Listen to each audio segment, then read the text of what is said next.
گلستان Paris. آج کل ہم ثنا خالق گیسٹ نمبر 1۔ روزمرہ کی طرح آج بھی موسم کافی سرد تھا۔ آسمان پہ جگہ جگہ روئی کے سفید اور انتہائی خوبصورت کالے بنے ہوئے تھے۔ سورج اپنی لامحدود کوششوں کے باوجود اپنا آپ دکھانے سے باز رہا تھا۔ بادل کی چھوٹی چھوٹی ٹکریوں نے ان کے ارد گرد گھیراؤ کر رکھا تھا، ورنہ چاشنی میں گھلی شربتی کرنیں سارے کہیں پنکھ پھیلائے گرتی ہیں تو ان کی خوبصورتی اور رنگینیوں سے ہر کوئی محظوظ ہوتا ہے۔ فرانس کے شہر پیرس کی لگاتار بارشوں نے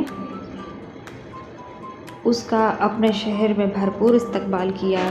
تیز ہوا کا ایک جھونکا انسانی روح کو سرشار کرنے کے لیے کافی ہوتا ہے۔ دور افق کی نیلاہٹ سیاہی مائل ہو چکی تھی۔ محبوب وطن کی بارش اسے دل و جان سے قبول تھی، ورنہ پاکستان میں سرد موسم میں وہ بستر میں دبک کر بیٹھ جایا کرتی تھی، لیکن اس نے اس دل فریب بارش کا باہیں پھیلا کر استقبال کیا تھا۔ خوشی ایسی تھی کہ چھپائی نہیں چھپتی تھی۔ اس کے روم روم سے خوشی جھلک رہی تھی۔ اس کا آج یونیورسٹی میں پہلا دن تھا اور آج کے دن ہی وہ لیٹ ہو کر اپنی سستی کا ثبوت نہیں دینا چاہتی تھی۔ بارش بے روز برس رہی تھی، ایسے میں اس سے کوئی بذات خود کیب کروا کے جانا پریشانی میں ڈال گیا تھا، ورنہ خود سے یہ سب کرنے کی کہاں عادت تھی۔ کہیں بھی آنے جانے کے لیے اس کی گاڑی ہر وقت تیار رہتی تھی۔ سکندر علیم جانے مانے انڈسٹریلسٹ تھے۔ چھوٹی سی عمر میں باپ کے ساتھ فیملی بزنس جوائن کر لیا تھا اور پھر جلد ہی شادی کے بندھن میں بندھ گئے۔ وہ نگین سے کتنی محبت کرتے تھے، اس بات کا ثبوت انہوں نے اپنی پہلی اولاد کا نام نگین کے نام سے ملتا جلتا ہی رکھا تھا۔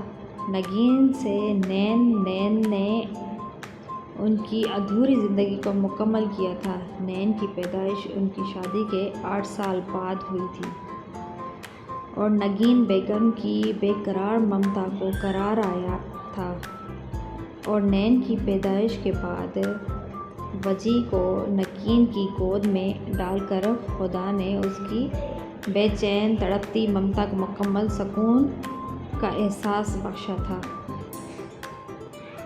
وہ کبھی گھڑی کو دیکھتی، کبھی ہلکا سا پردہ ہٹا کر برستی بارش کو۔ بالآخر کچھ دیر کے بعد بارش پوری طرح نہ سہی لیکن تھم چکی تھی۔ نین فوراً بیگ اٹھا کر نیچے کو لپکی۔ مزید تاخیر ٹھیک نہ تھی۔ ہڈیوں کو جما دینے والی سردی، اس پہ کیب نہ ملنے کی زیادتی، وہ بے حد مضطرب کھڑی کیب کا انتظار کر رہی تھی، لیکن دور دور تک کیب کا نام و نشان تک نہ تھا۔ ایسے میں اس نے اپنے ارد گرد سفید روئی پھیلتی دیکھی، سارے کہیں سنو پھیل رہی تھی۔ اس نے اپنی سرمی آنکھیں اٹھا کر افق کو دیکھا جہاں سے روئی کا مینا برس رہا تھا۔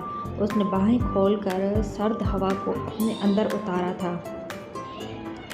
پیرس میں اس نے اپنی پہلی سنو کو بہت انجوائے کیا تھا۔ اس کے کپڑوں اور بالوں پہ بھی سنو گر رہی تھی، پگھل رہی، اس کے کپڑوں اور بالوں میں جذب ہو رہی تھی۔ پھر خدا کی ذات کو اس پہ رحم آ گیا، اسے کیب مل گئی۔ ہیٹر کی وجہ سے کیب کے اندر کا ماحول کافی گرم تھا۔ انتہائی شائستہ انگریزی میں مطلوبہ یونیورسٹی کا بتا کر ٹیک لگا کر باہر کا سحر انگیز منظر اپنی گہری آنکھوں میں سمونے لگی۔